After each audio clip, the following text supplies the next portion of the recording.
Okay, Joe, we're here with Vaughn, and we're going to try to do another Jazz Matters podcast.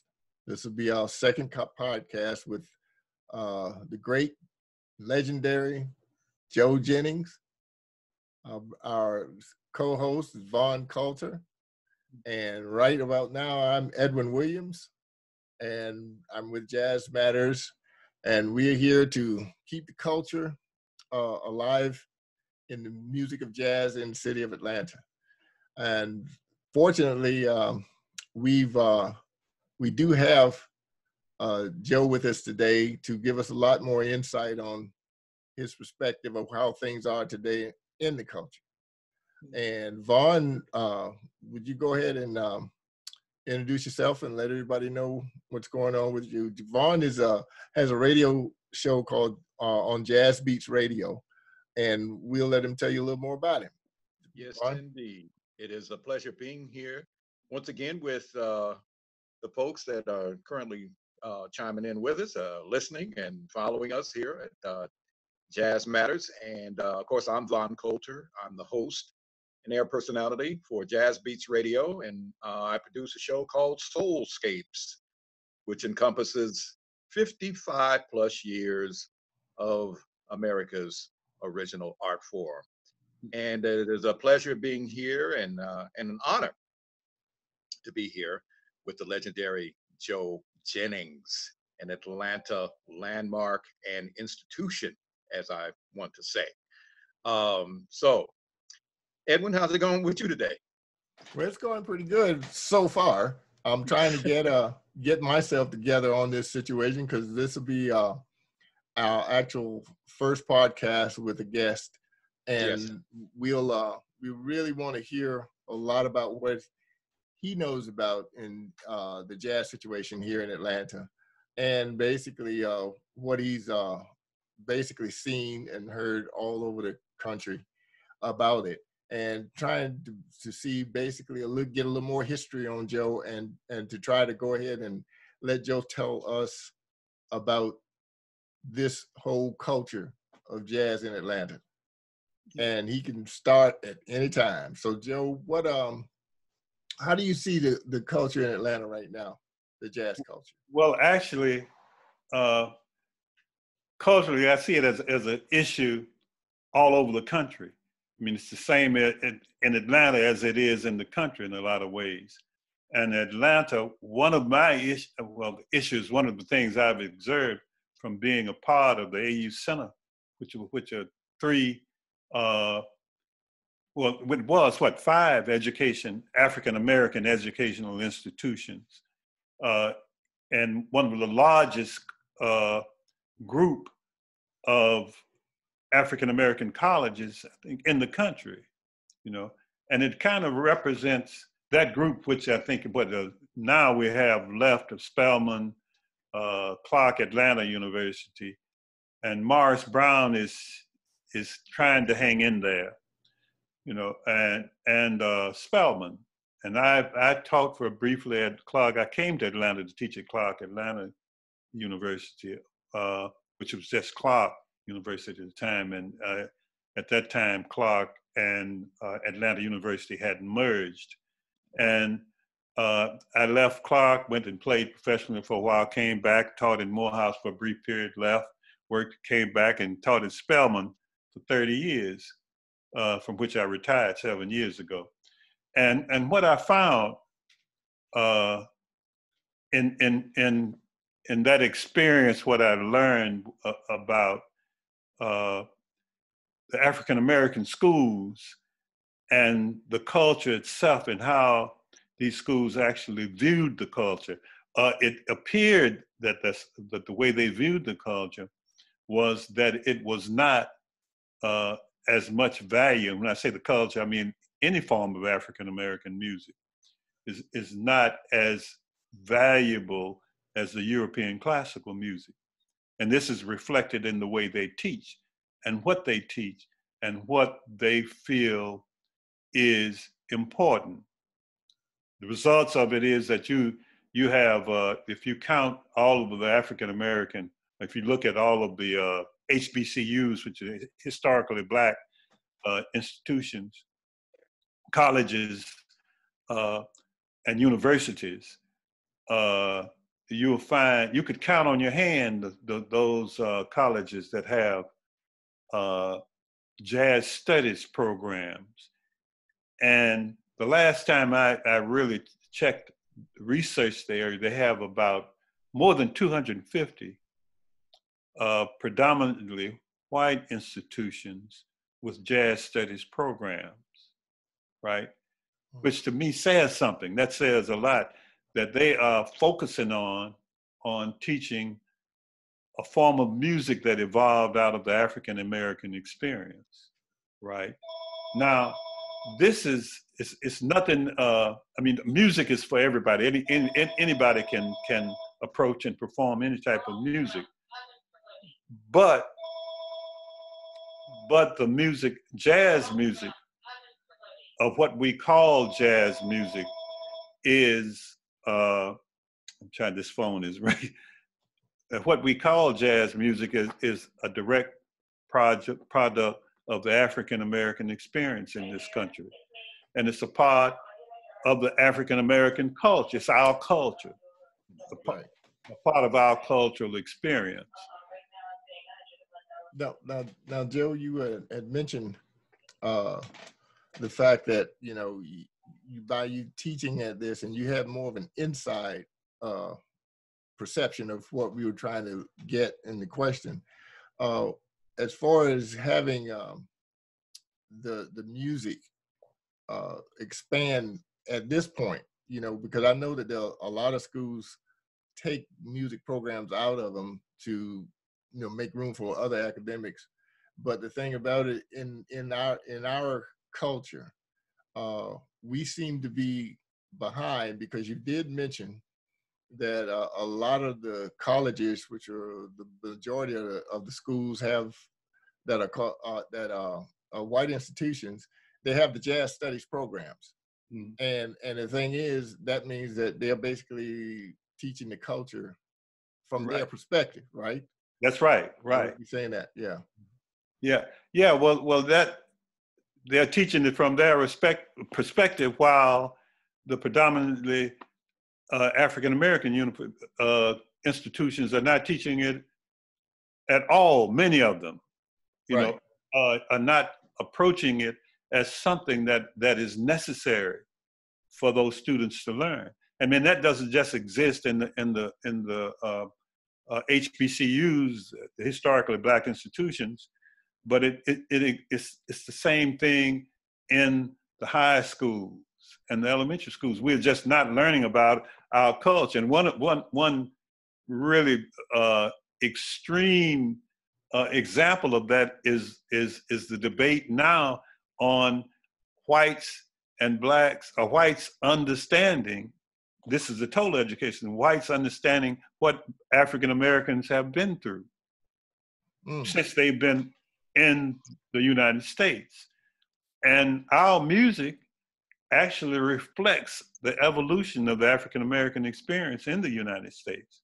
From the Civil War, from after the Civil War, when you get the blues coming up, and then from the blues to gospel, to swing, to R&B, to bebop. I mean, it will go on, and for each one of those changes in these styles of music, you will have found previously to that a change in the African American culture, something that changed in the culture. Right, and is there any way we can try to figure out what that is? What was the change from your perspective? Well, I mean, the change is in the culture. What I mean is the change in the music. Yeah. You know, but what's happening, what I'm saying is that we are not teaching our music from a perspective of how important it is to our evolution and how important that music is. But let me focus on something else for a minute. And reading Paul Robeson recently, you know, he made an interesting comment in in a statement that he made in one of the books I was reading, and he said that there has been really inferiority complex on African Americans, period, from the way we've been trained, the way we've been suppressed, the way whites have treated us in many ways, I guess, influences that idea of inferiority, right? Yeah. And that idea of inferiority also is reflected in our education system, because the problem is that they don't, many of the institutions don't respect the aspect of our music as being equal to European classical music. Right. You know, the most advanced forms of our music, if we look at the music of John Coltrane and music of jazz, of any of our music, that the most advanced forms of it, we don't think of it as being as important. We look at it as being inferior to, you know, European classical music. Yeah. Now, I've actually gotten a response similar to that from another musician that we know that basically said the same thing. Mm-hmm. And but I wanted to get Vaughn to weigh in on the situation. And from what you've heard Joe just mention, just weigh in on this one, Vaughn, because this is really important. This is kind of where the root of the problem is. Let's say it like that. Yeah. Oh, no doubt, no doubt. I wholeheartedly agree with what Joe has stated, and it's so I mean, it sinks right in. The synchronization of what he is saying is exactly what I saw last night in a film that was done back in the 1940s called New Orleans, which starred Louis Armstrong and Lady Day, Billie Holiday. And there was a scene in the film where a young woman who was white was fascinated by the sound that was coming through New Orleans. And she was an opera singer. And she was enamored by the way the music made her feel. And she began to become, I don't want to say obsessed, but she was just so enamored by it, she wanted to sing it. And being from the world of opera, the highbrow crowd that she was part of, thumb their noses up at that music and say it's not of good standing. It has no value. It is from the streets, and you know how they feel about. You know, it made it plain in the storyline. And someone stated a lot of the cultural, I guess the intellectuals of that time period told her that music had no basis of even being played in concert halls and symphony orchestras and things of this nature, and it had no place. But she wanted to sing it anyway, and she ended up performing it in a concert, which surprised the audience, and most of them walked out. And then there were some that stayed. So, you know, her music teacher, the guy that was her, you know, the guy who helped her have her concert, play the piano, he said the people don't think that this is comparable to classical European music. It has no basis. And I think that Joe strikes an excellent point. And it's always felt that way. But I will say this, the music is the soul of America. The music is beyond anybody else's recognition of its impact. It just, that's right. Really, you know, it's trying to be duplicated by people that it didn't originate from. You know, I often see how the recording industry is always in the vein of trying to replicate something that they didn't create. Right. Fall short of the mark. Right. And so right now, it's like I still see them trying to do it, but you can't recreate something that's going to be equal from the creator. It's impossible. Right. And so that's what I feel about. And what Joe talked about, you know, they're always going to find a way to lessen it and give it no value as opposed to what the nature, where the music comes from. Right. Yeah, there are two things. You're right, and it falls right in line with something I really wanted to say today too. That in this music that we're talking about, that reflects the evolution of the African American that is in this country. It reflects it in spirit. It reflects it in spirit, and it reflects it in emotions. It reflects it in, and it reflects it in talent. But presented through the music and through the African American experience in this country, the burdens that have been placed upon us, and the feeling, the emotions that we express through our art forms, not just music, through all of our art forms, reflect these experiences in feeling, not in intellectual design, but in feeling and emotions. It does it, right? And it's impossible. I feel there's no way that you can intellectually concoct anything in your mind to make you understand this, which is reflected in the way that most whites are responding to Black Lives Matter. When they say or some will say, we're not a part of that. We didn't do it. That was our ancestors. But you're living all of this. But you can't imagine what all of the things intentionally done to keep African Americans below standards.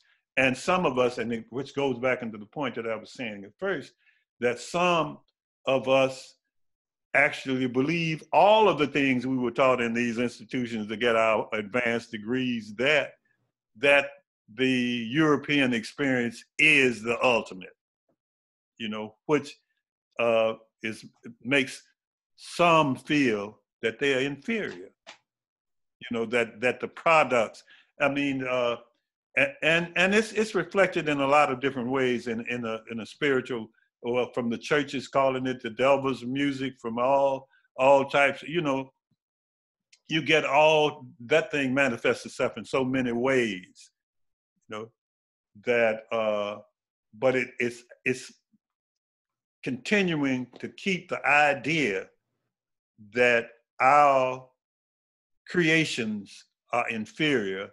And, then that also steps out of the whole idea of African was primitive. Africa was a primitive country.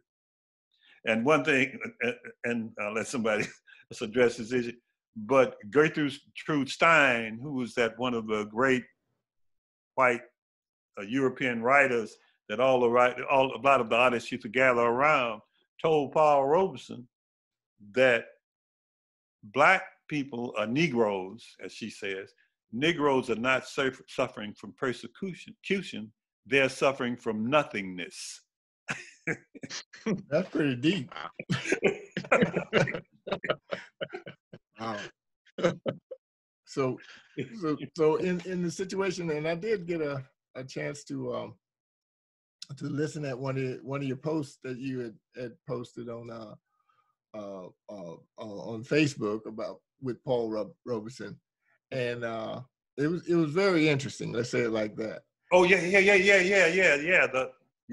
Yeah, but in the situation, our current situation, what is some of the things you would try to get the young musicians now in Atlanta? What kind of advice would you give them to pursue the music in its real form? In other words, in its spiritual form, as well as the cultural aspects of the environment of the music.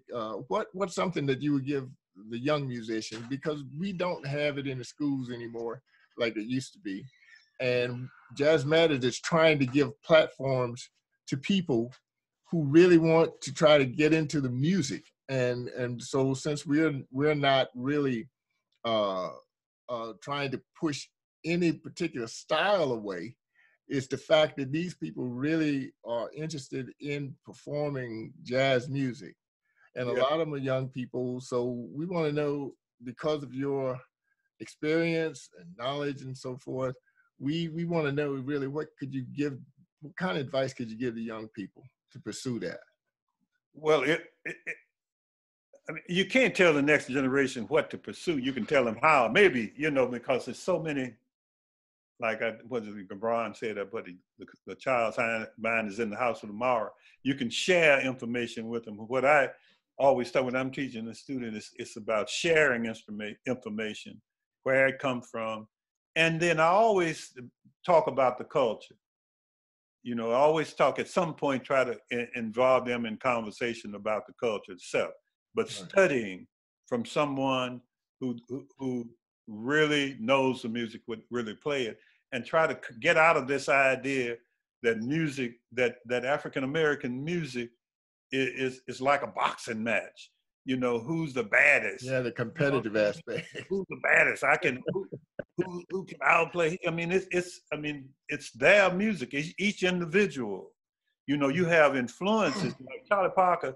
From his technical, from the level that he raised to on the horn, he influenced a lot of people. He was an innovator, and a lot of people grew out of him, but not to be like him, to understand how he approached things so that they could speak the music that they wanted to put out there, speak with their voice. That's what I want to say, is that you're always that, okay, I've heard you play Charlie Parker, now play yourself. What do you have to say? Right. Do you have something to say? And then when you begin to find out what you have to say, then you have to develop it and try to shape it in a way that the listener can understand. Right. And I used to sometimes take almost a lifetime. Huh? So that can take almost a lifetime. Yeah, in most cases, yes, that does. But the thing is, and you mentioned something a little bit that I kind of took away, was the fact that I used to, when I was younger, I used to go to like jam sessions, and then at a certain point in time, the jam session became, instead of a place to go to learn concept, it became a competition.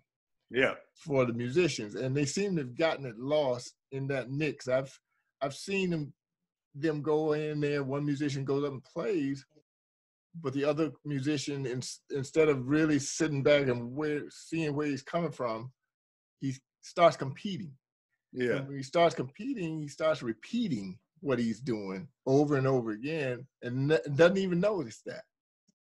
Well, you see, one of the things that's happening now is that the idea of speed and a lot of notes. I mean, I like speed and a lot of notes too, but everything but emotion.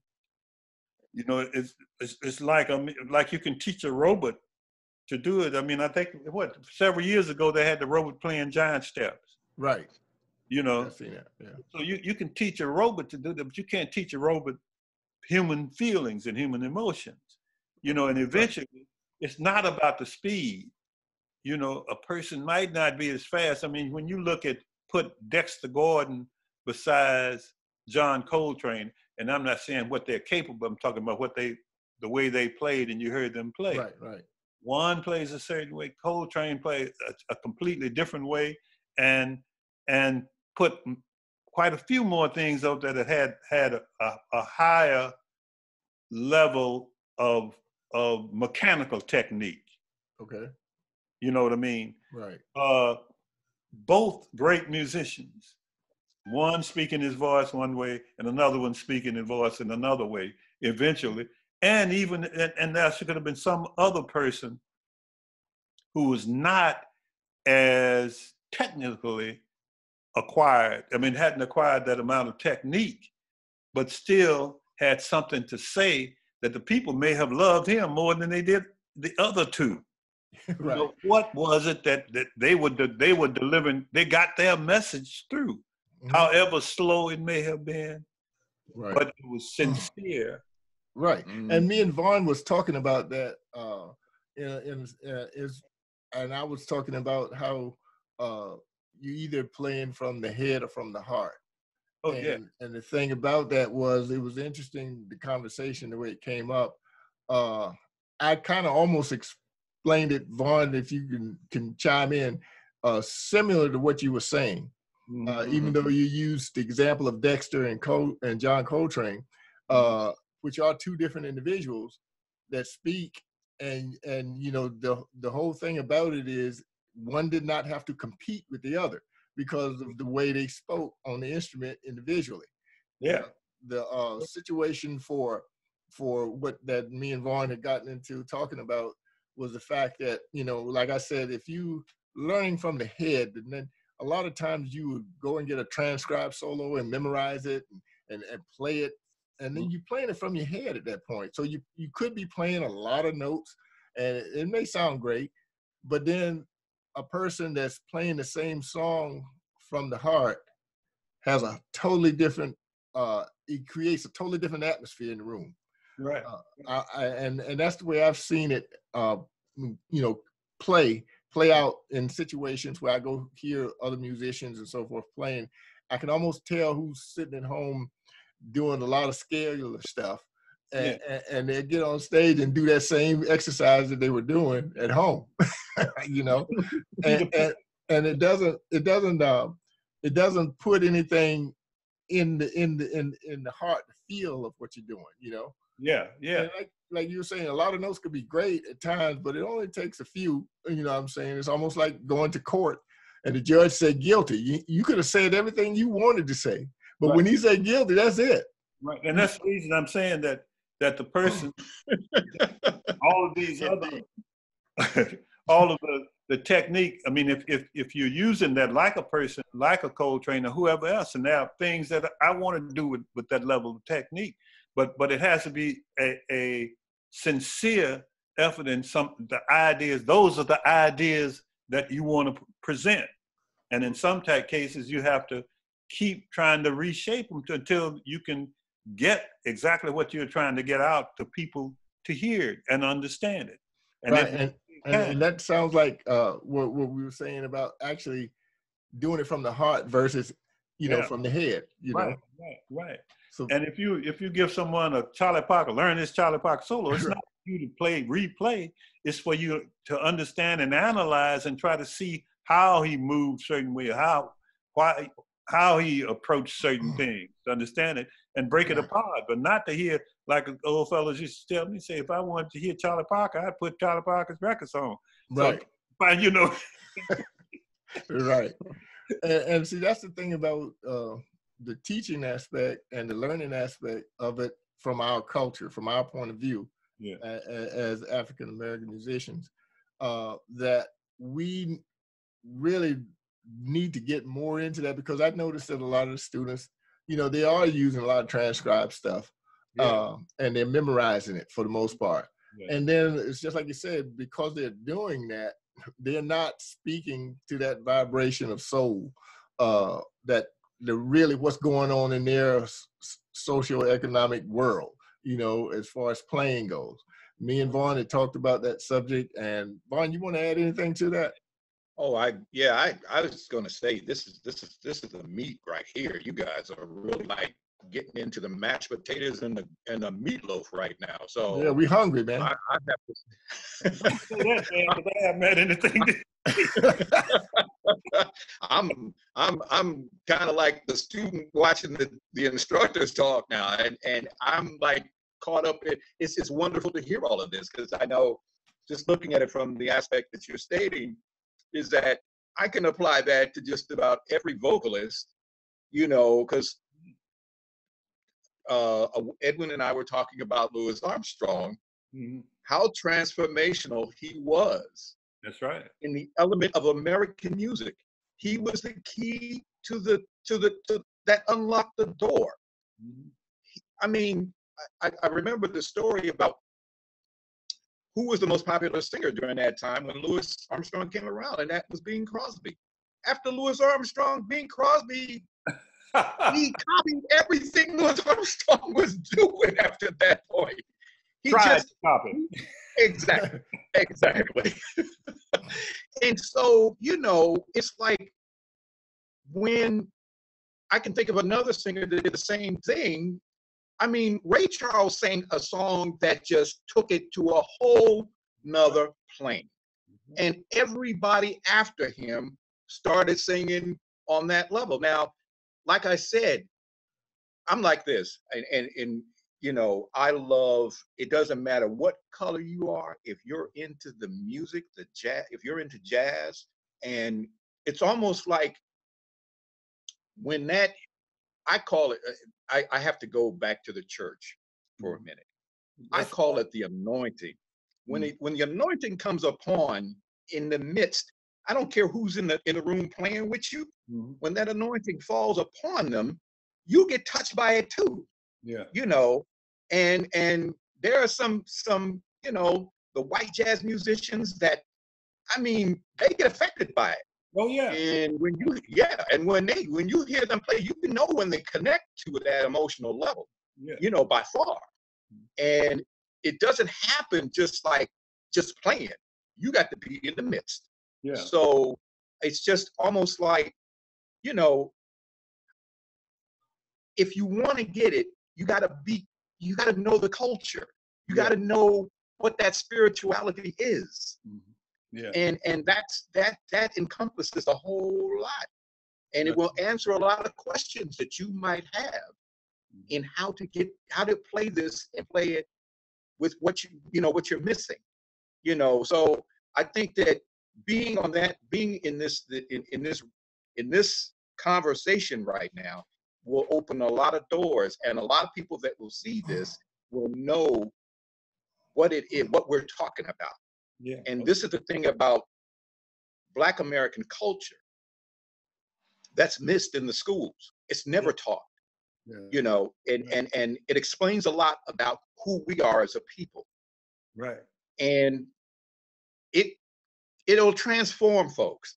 That's right. Transforms people. It really does. It really does. So with that being said, I'm enamored by what you guys are talking about. And it just takes me into a whole nother plane.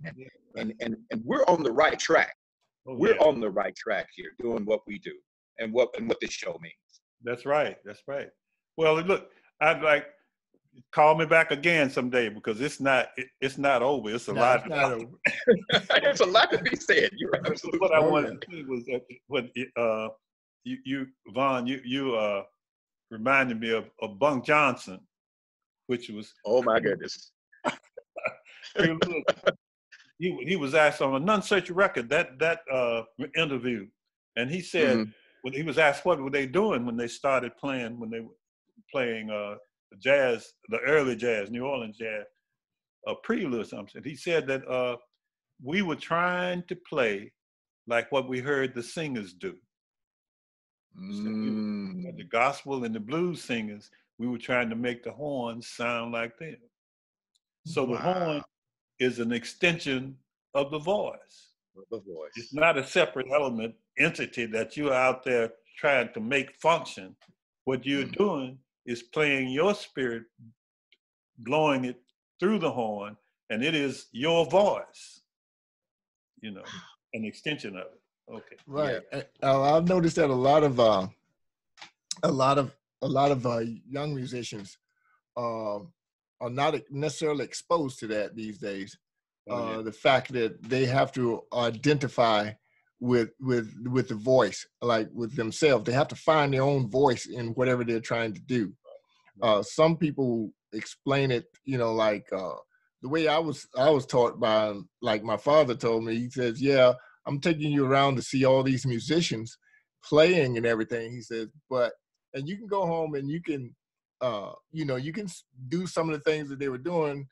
But he said it ain't worth a flip until you find your own voice. You know what I'm saying? In your instrument, you know, and that's so true. And that comes from that's the culture thing again. It's almost like doing a oral conversation of history. You have to create that voice of all emotion, let's say it like that, in your playing. And that's basically the way I hear things, you know, because I've actually heard a couple of people say, "Well, you're phrasing a little bit like a horn player, like if I soloed or something." I was like, "Yeah, I mean that's intentional," you know what I'm saying? But at the same time, I still have to phrase it the way as if I were a horn player.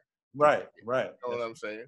It wasn't that I was trying to emulate a horn player, but it's just that I realized that the expressions coming from the breaths you take, and depending on how that how you associate the instrument with that is an emotional factor there.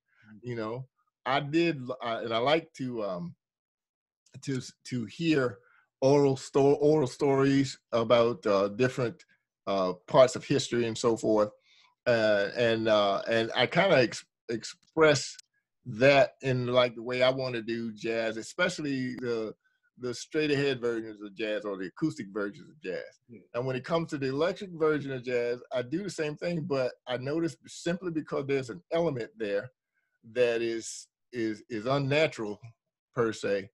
And when you clanking metal against metal, for instance, like when you're dealing with a fretted instrument of today, there is a different aspect of how you have to think about that. You know what I'm saying? And you can do it one way or the other. I can attempt to do it through the acoustic concept, but it's going to automatically come out with a different sound. So I have to learn how to harness that particular sound.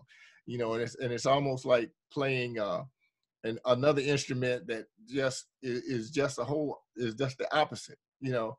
And you have to kind of bring them both together to create something from both phases, from both the acoustic as well as the fretted sound, the electric sound. And it's kind of cool because it does give you another voice. In other words, it gives you another octave of where you want to go as far as playing different forms of jazz now. Now that we have what they call contemporary jazz, it is suitable for stuff like that simply because of the makeup of the instrumentation. Whereas when you play an acoustic jazz, you know, it speaks for itself for the most part. You know, you play the acoustic instrument and you create the sound from the acoustic instrument. It's usually a warmer sound. And the thing is, it usually has, I think, totally different on how I'm moving around on the instrument once I have that acoustic instrument in my hand, versus the way I do on a fretted instrument, you know, or a fretted bass. So that whole concept in the culture is almost like the way we have to flex when we moving into from one district of a town to the other. We know if we going to a section of town to where it's real Afrocentric, then we know what to expect. We have a different feeling about that area. And then we go to another side of town where it's all corporate business thing. We have a different feeling about that area. So the music itself is the same way, where we have to be flexible enough.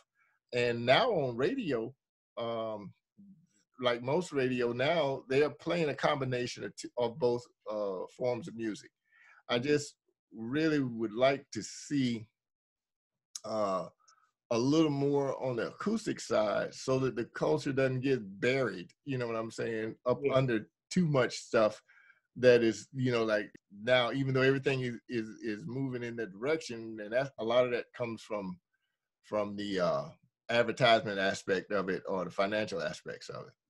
So go ahead. But I'm gonna have to run in a minute, but maybe we can, and when you have another opening, we can do something. Okay, because if you gotta go, we definitely want you to come back again.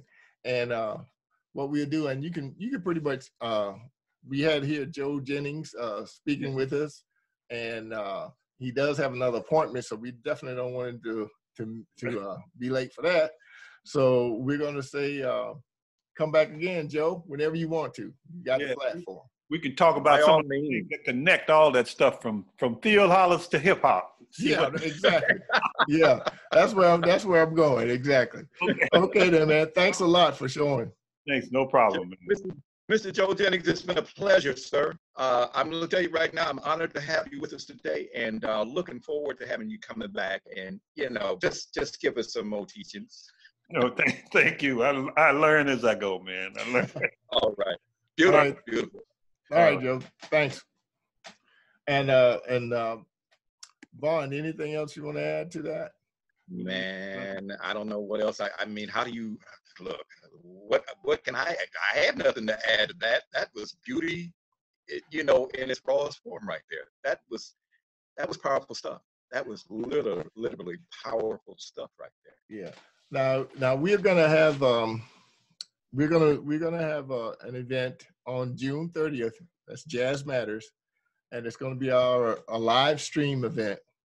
We're gonna feature the blues artist, Miss Bonita Bo Wyatt, and she will be doing the blues from the blues versions, or the blues section rather, from Jazz Matters. This will be the first live stream that we're doing, and it'll be on Monday, June 30th at 7:30. So you can check on the Jazz Matters website, which is yesjazzmatters.org. And you can get all the information from there, or you can also try on Jazz Matters has a page on Facebook. The information is there also. And Vaughn, I'm not exactly sure what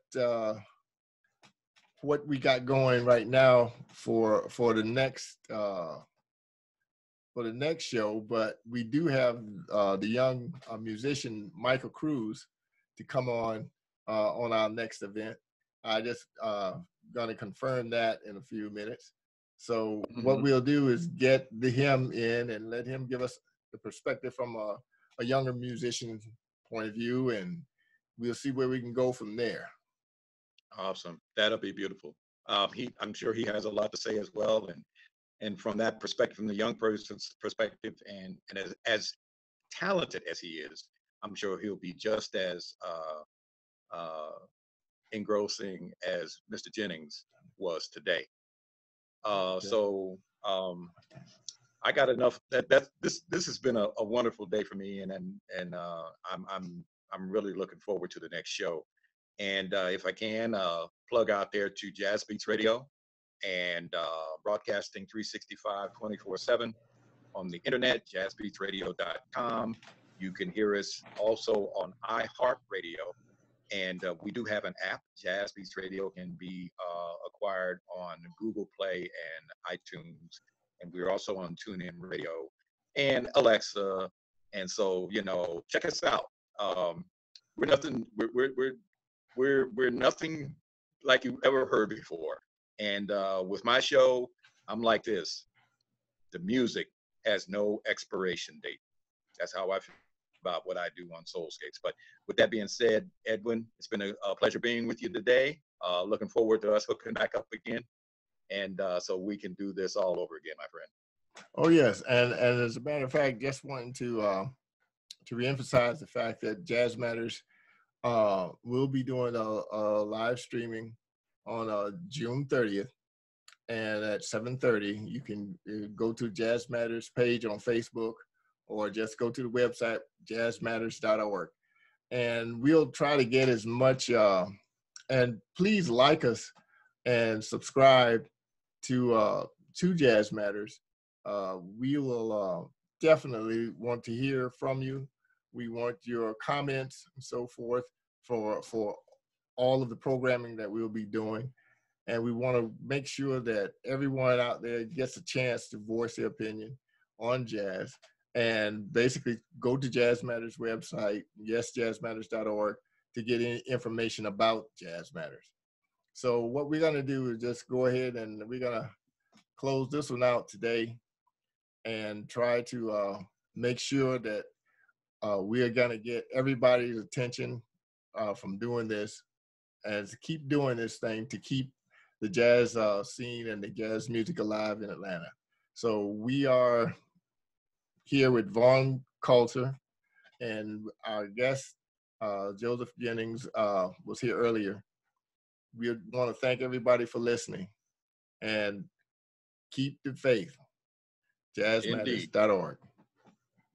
Thanks.